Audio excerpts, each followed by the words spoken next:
So now you're diving into the meeting. You start with the plan. What is the objective? What kind of meeting is it? Who are the stakeholders? Who has an interest or is affected by what goes on at the meeting and in the project? Who needs to be at the meeting? And what's plan B if it turns out you can't get everybody into the meeting? Then you go around the meeting, and there's a very simple structure. But sometimes we forget the obvious, and you have to be thinking about what activities and time allotments are. You start with introductions. Are there presentations? Is there going to be breakout work? Is there going to be some kind of instruction? How much time for discussion? How much time for Q&A? Is the Q&A going to be embedded in the instruction or presentations, or are all the questions going to be held to the end? There are pros and cons of doing it both ways. And then finally, you wrap up the meeting and you talk about what the next steps are. When you think about what kind of meeting you're having, you really have to be focused on how you're going to allocate the time and what the activities are. They're not the same for all of them. And that's one of the reasons we drew the distinction between the types of meetings. Now, here's an example of a timed agenda for a meeting.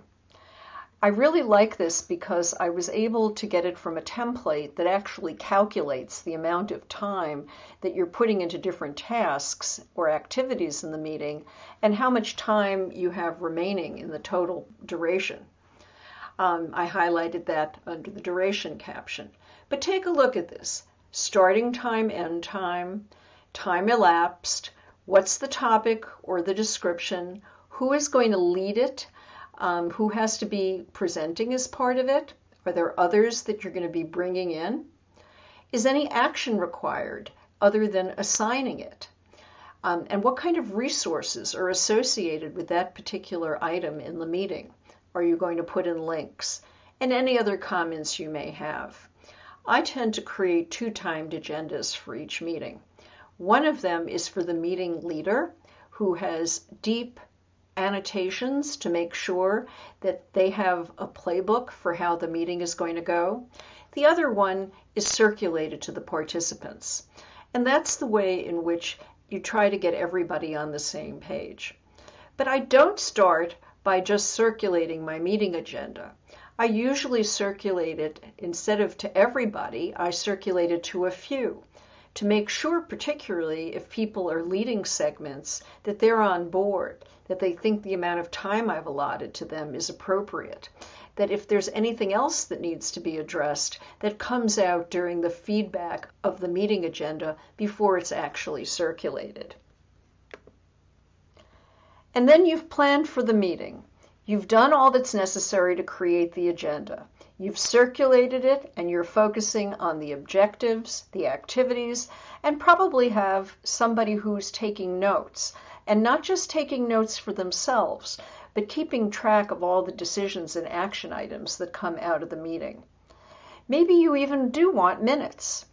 I once attended a meeting where the first thing everybody did was look at the time clock and confirmed that the meeting was going to last an hour, and that anybody who couldn't stay for the full hour said so right up front, because our goal was to make sure that if we had to, we rearranged the agenda to accommodate that individual.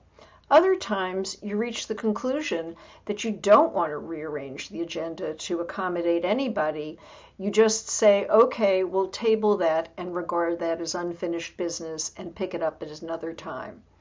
Frequently, that conveys the message to people that the meeting is a serious time, no double booking, and if you have a reputation for efficient meetings, you'll increase the chance that everybody actually sets aside for the meeting as it's needed.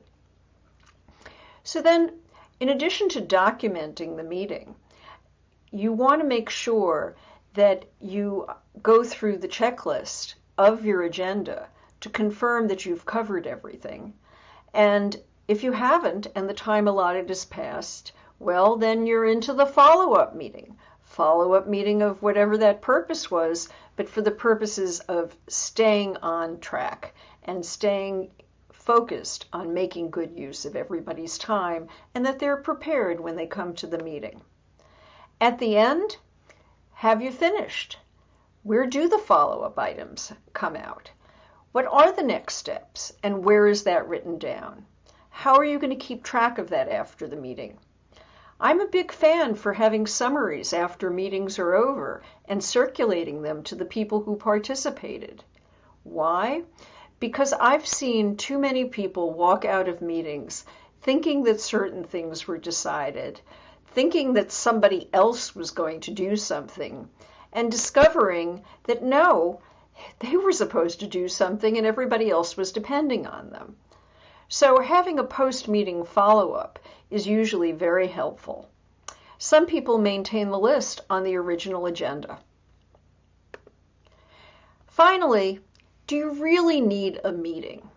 There are so many great collaboration tools available. I use all the tools that are on this screen because different clients, different groups I belong to use different collaboration tools. Teams is the most comprehensive and formal one, but you can get things done really effectively with combinations of Trello, Google Drive, and a Slack integration. Or you can follow up in other formats, and I particularly like Smartsheet for project planning.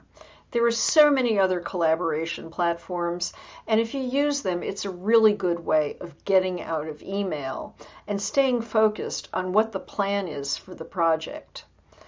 The collaboration tools, when used properly, are great ways to keep track of who, what, when, and why, and what comes out of the planning meeting. And then after the status meetings, same thing. You may be able to do it through a collaboration tool all in one place. Well, these are just some beginning ideas on how to have meetings that matter and how they can be more effective and not waste time. I really hope you picked up some tips that'll make a difference in how you handle your meetings.